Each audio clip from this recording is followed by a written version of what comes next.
So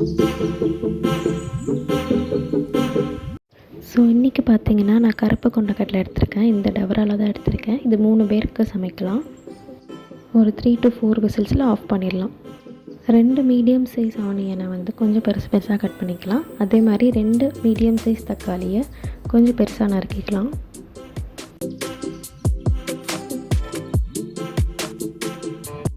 இப்போ ஒரு பேனில் ஒரு சின்ன பீஸ் இஞ்சி அப்புறம் ஒரு 4 பல் பூண்டு போட்டு வதக்கிக்கலாம்.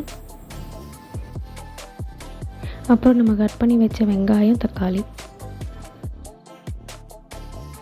ஒரு 5 மினிட்ஸ் மீடியம் ஃப்ளேமில் வச்சு அப்படியே மூடிடுங்க.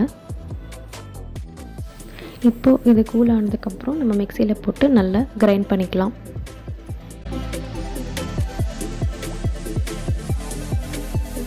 இப்போது அதே பேனில் ஒரு 3 டேபிள் ஸ்பூன் ஆயில், அதுக்கப்புறம் ஒரு பிரியாணி இலை, ஒரு பட்டை, 2 கிராம்பு, கொஞ்சம் சோம்பு எல்லாத்தையும் போட்டு வதக்கிக்கலாம். அப்புறம் நம்ம அரைச்சி வச்ச அந்த மிக்ஸையும் போட்டுக்கலாம். இது கூட 1 spoon chilli powder, 1/2 spoon coriander powder, 1/2 spoon garam masala, அப்புறம் இன்னொரு 1/2 ஸ்பூன் கியூமின் பவுடர் ஆட் பண்ணிக்கலாம்.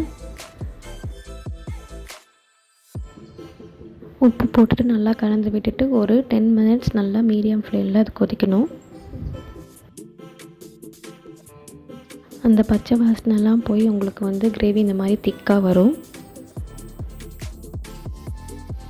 இப்போ நீங்கள் குக்கரில் வேக வச்ச சுண்டலை ஆட் பண்ணிக்கலாம்.